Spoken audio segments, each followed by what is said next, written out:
కూటమి ప్రభుత్వం ఎన్నికల సమయంలో ఇచ్చిన హామీ మేరకు ఉచిత ఇసుక పథకాన్ని పూర్తి స్థాయిలో అమలు చేయాలని కోరుతూ సిపిఎం ఆధ్వర్యంలో భవన నిర్మాణ కార్మికులు నిరసనకు దిగారు. గత 4 రోజులుగా పార్వతీపురం, మన్యం జిల్లా కేంద్రంలో ఈ నిరసనలు కొనసాగుతున్నాయి.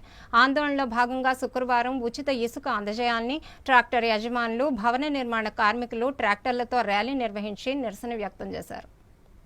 కలెక్టరేట్ ముట్టడికి రాష్ట్ర వ్యాప్తంగా సిపిఎం పిలుపు మేరకు ట్రాక్టర్ల యజమానులు, భవన నిర్మాణ కార్మికులు పార్వతీపురం మన్యం జిల్లా కేంద్రంలో శుక్రవారం పాత బస్టాండ్ నుంచి జిల్లా కలెక్టర్ కార్యాలయం వరకు ట్రాక్టర్లతో నిరసన ర్యాలీ నిర్వహించారు.